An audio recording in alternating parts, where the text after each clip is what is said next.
안녕하세요. RC 친구 모범심입니다. 오늘은 매우 거대한 사이즈와 전문 RC카의 구성과 성능 그리고 뛰어난 가성비까지 갖춘 PD 레이싱사의 매그니트론을 준비했어요. 이 제품은 누구나 쉽게 접근할 수 있는 풀 패키지 형태의 구성이라 입문자들에게도 좋은 선택이 될 수 있는 제품이죠. 그럼 먼저 제품 가격에 대해 말씀드릴게요. 이 차량은 국내 최대 규모의 용산 RC에서 판매할 예정이고요. 가격은 59만원 정도가 될 것 같습니다. 참고로 이 정도의 사이즈와 전문 RC카의 성능을 가진 대기업 제품들은 90만원 정도에 판매되고 있어요. 물론 디자인이나 차량의 품질 등은 대기업 제품들이 확실히 뛰어나지만 성능과 내구성의 차이는 크지 않습니다. 대형 사이즈의 RC 몬스터 트럭을 가성비로만 따진다면 현재 이 제품보다 더 좋은 선택은 없다고 생각해요. 자, 앞서 말씀드렸듯 이 제품은 조립과 세팅이 되어 있고 조종기까지 포함되어 있는 풀 패키지 형태의 제품이에요. RC카에선 이걸 레디트론, 줄여서 RTR 제품이라고 부릅니다. RTR 제품이라서 모든 구성품이 포함되어 있을 것 같지만 RC카 전용 배터리와 충전기는 포함되어 있지 않아요. 자, 매그니트론은 사이즈와 무게 때문에 한 번에 2개의 배터리를 사용하는 차량이에요. 그래서 최소한 4개 정도는 있어야 여유있게 즐길 수 있죠. 배터리 4개와 충전기까지 포함한다면 초기 비용으로 90에서 100만원 정도는 예상하셔야 합니다. 제품의 상세한 리뷰와 대기업 제품들과의 비교는 뒤에서 자세히 다루기로 하고, 먼저 이런 대형 전문 RC카들은 어디서 어떻게 즐길 수 있고 성능은 어느 정도 되는지 실제 주행을 통해 보여드릴게요. 그럼 가장 기본이 되는 최대 속력부터 확인해 보겠습니다.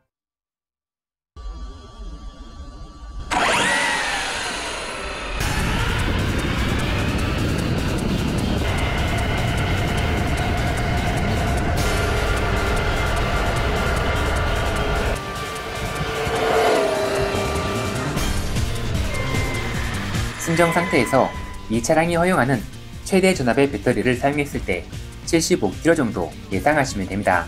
이런 전문 RC카 제품들의 최대 속력은 간단한 기어 비율 변경만으로 얼마든지 향상시킬 수 있는데 매그니트론은 90km 정도까지는 무난하게 가능할 것 같습니다.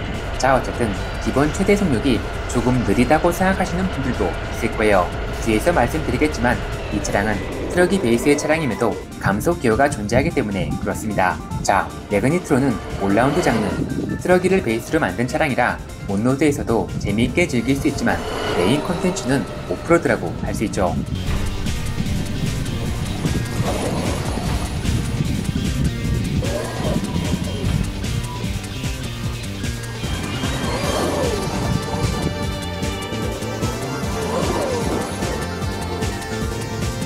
이렇게 이 장르의 차량들은路面을 가리지 않고 어디서든 즐길 수 있다는 장점이 있습니다. 또한 트럭이 베이스의 몬스터 트럭인 만큼 점프도 즐길 수 있어요.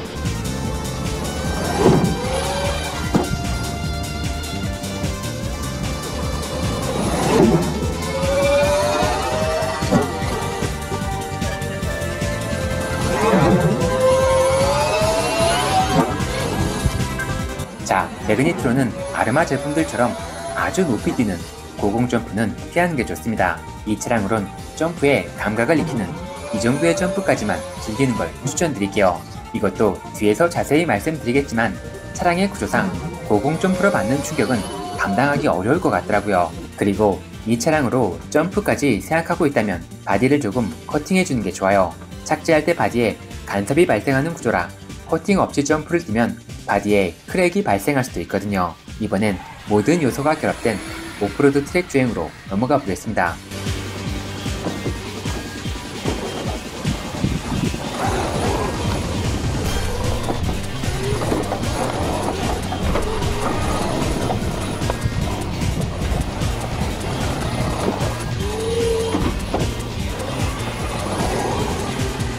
자, 이런 오프로드 트랙을 달릴 수 있다는 게 전문 RC카임을 증명하는 거라고 볼 수 있어요. 왕구와 전문 RC카의 구분을 비례저나 최대 속력 등으로 구분하기도 하지만 거기나 트럭이 베이스의 RC카는 트랙 주행이 가능해야 전문 RC카라고 할 수 있습니다. 이런 트랙 주행은 코너와 점프 구간이 존재하기 때문에 힘과 스피드는 물론 빠른 조향이 가능해야 하고 차량의 내구성까지 받쳐주어야 하기 때문이죠. 다만 이렇게 큰 사이즈의 RC카를 받아줄 수 있는 RC카 전용 오프로드 트랙은 인천의 청라 서킷 말고는 찾아보기 어렵기 때문에 인천에 거주하는 분이 아니라면 사실상 이 차량으로 오프로드 트랙 주행을 경험하긴 어려울 거예요. 내 비해 청라 서킷을 검색해보고 1시간 이내의 거리라면 한 번쯤 방문해보는 걸 추천드립니다. 자, 주행 리뷰는 여기까지 하고요. 지금부턴 매그니트론을 자세히 살펴보면서 하나하나 설명드리겠습니다. 이 차량은 지금까지 리뷰했던 다른 제품들과 달리 저도 처음 접하는 브랜드이기 때문에 최대한 깊이 있게 진행해 볼게요. 차량의 전반적인 디자인을 담당하는 바디는 아르마의 크라톤처럼 트럭이 바디의 형태를 갖추고 있지만 아르마 제품들처럼 뛰어난 디자인은 아니에요. 차량의 성능과 내구성은 확실한 장점이라고 할 수 있지만 디자인은 단점에 가깝다고 할 수 있죠. 하지만 내구성까지 포기한 건 아니에요.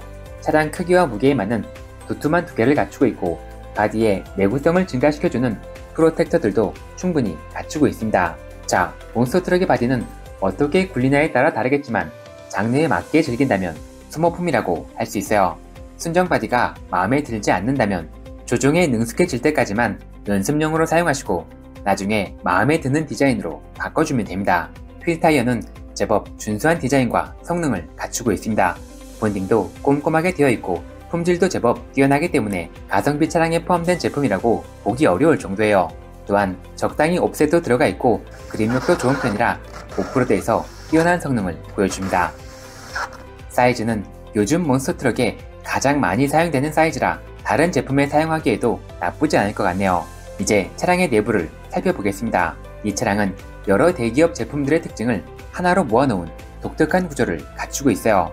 기본 베이스는 서펀트 트럭이를 참고했고 센터 토크바와 내부 컬러는 아르마를, 구동 파트는 트렉사스 제품들과 비슷한 형태를 갖추고 있죠. 이제 정확한 사이즈에 대해 설명드릴게요. 일단 1대8보다는 확실히 큽니다. 아래에 있는 제품이 1대8 몬스터 트럭 중에 가장 큰 차량으로 사실상 1대7로 평가받고 있는 제품이에요. 이번엔 제가 최근에 리뷰한 1대7 빅락과 비교해 보겠습니다. 기본 사이즈는 큰 차이를 보이지 않지만 빅락은 1대8에서 길이만 늘린 제품이고 오늘 리뷰하는 차량은 처음부터 이 사이즈로 만든 제품이에요. 그래서 길이는 비슷할지 몰라도 파트의 크기와 굵기가 확실히 1대8 제품들보단 크고 견고합니다. 모든 파트가 그런 건 아니지만 전반적인 라인이 1대7로 출시한 제품들보다 조금 더 굵다고 할 수 있죠. 물론 전반적인 품질 자체는 대기업 제품들처럼 뛰어나진 않아요. 하지만 가장 중요한 내구성만 놓고 보면 절대 밀리지 않을 것 같습니다. 아시카의 충격 흡수를 담당하는 촉은 촉캡까지 메탈로 구성되어 있고 샤프트도 상당히 두껍게 설계되어 있어요. 다만 차량 크기와 무게에 비해 촉의 길이가 다소 짧게 설계되어 있다는 단점이 있습니다. 이걸 커버하기 위해 매우 높은 강도의 촉 스프링이 사용되었는데 이것만으로는 조금 부족하다고 할 수 있죠.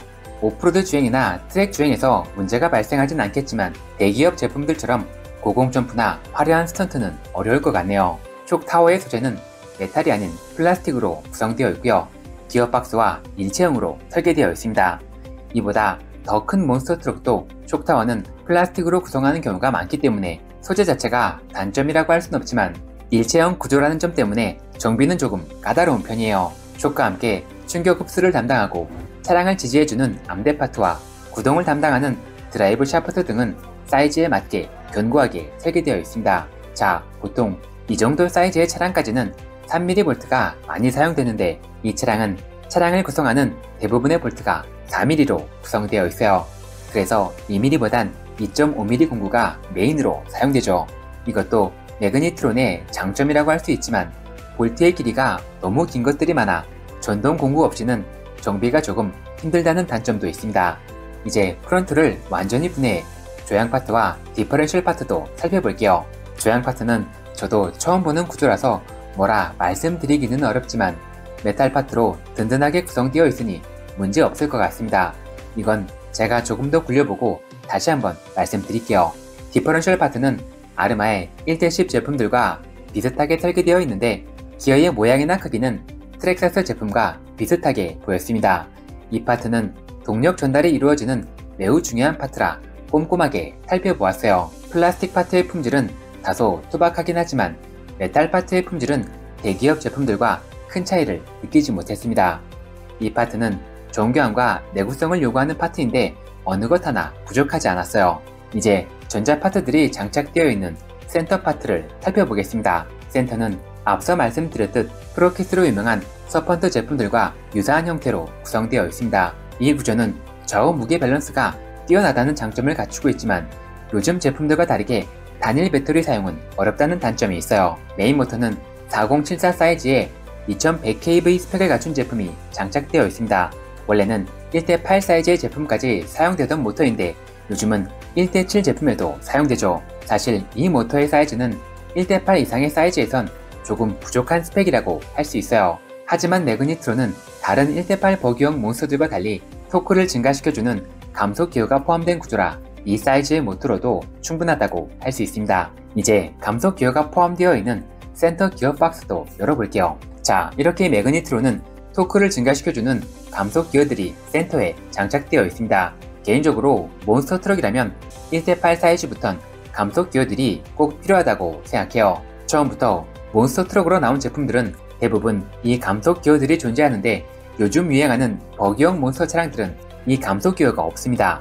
감속 기어가 없는 구조는 동력 손실이 적어 빠르긴 하지만 부족한 토크를 채울 방법이 없고 발열 문제를 피할 수 없어요. 그래서 실제로 많은 분들이 전자파트를 한 제급 더 큰 사이즈로 바꿔서 사용하는 경우가 많습니다. 자, 이 차량은 센터 드라이브 샤프트가 일반적인 독번 형태가 아닌 트랙사스 제품들처럼 슬라이더 형태로 이루어져 있습니다. 이 구조는 주로 트라이얼 장르에 사용되는 구조인데 빠른 몬스터 트럭에 어울리는 구조는 아니라고 생각해요. 주행 영상에서 보여드린 가벼운 점프 정도는 가능하지만 그 이상의 높이가 되면 센터 샤프트가 버텨내지 못할 것 같습니다. 전자 변속 기어 서버, 수신기 박스는 아르마의 신형 제품들처럼 통합 모듈 형태로 구성되어 있습니다. 이 구조의 장점은 정비성이 좋다는 점과 공간을 많이 차지하지 않는다는 장점이 있는 구조예요. 자, 전자 변속기는 고가의 제품이든 저가의 제품이든 보통 합의윙 제품을 많이 사용하는데 이 차량은 저도 처음 보는 제품이 장착되어 있었습니다. 변속기의 성능은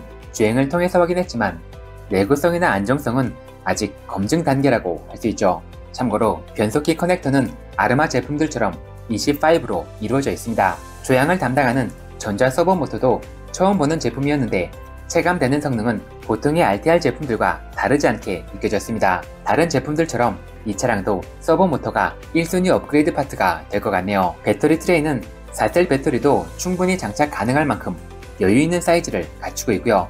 길이 조절도 가능하기 때문에 어떤 배터리든 사용 가능할 것 같습니다. 자, 매그니트로는 가장 비싸고 가장 튼튼한 7075 프레임을 사용하고 있어요. 이 7075 알루미늄은 보통 프로킷이나 아르마의 EXB 라인업에 사용되는 소재로 그동안 가성비 제품에선 볼 수 없었습니다. 이건 분명 매우 큰 장점이라고 할 수 있죠. 하지만 차량이 앞뒤로 맞는 충격을 센터 토크바 하나에만 의지하고 있는 구조라서 차량을 너무 하드코어하게 다루면 7075라도 버텨내지 못할 것 같습니다. 리어는 프론트와 동일하기 때문에 다른 점만 짚어보고 넘어갈게요. 이 차량은 트럭이 베이스의 차량인 만큼 이렇게 리어윙이 포함되어 있고요. 몬스터 트럭 장르로 출시했기 때문에 윌리바도 장착되어 있습니다. 하지만 순정 상태로 윌리가 가능한 구조도 아니고요. 가능하다고 해도 윌리바의 각도가 낮아 정상적인 윌리는 어려울 것으로 예상되네요. 그냥 범퍼의 용도 정도라고 생각하시면 될 것 같습니다. 자, 이제 총평으로 마무리할게요. 매그니트론의 가성비는 누구도 부정할 수 없을 만큼 뛰어난 건 확실하고요. 기본 성능과 내구성도 아주 고가의 제품들과 큰 차이를 느낄 수 없을 만큼 뛰어난 제품이라고 생각합니다. 또한 이 차량은 국내 최대 규모의 용산 RC에서 수입하고 판매하는 제품이니 부품 수급 문제도 없을 것으로 예상됩니다. 그리고 기본은 확실히 갖추고 있는 튼튼한 제품이니 대형 RC카 입문용으론 좋은 선택이 될 수 있다고 생각합니다. 자, 오늘은 여기까지 하고요. 이 차량은 제가 조금 더 다뤄보고 나중에 심화편으로 한 번 더 리뷰해 보겠습니다.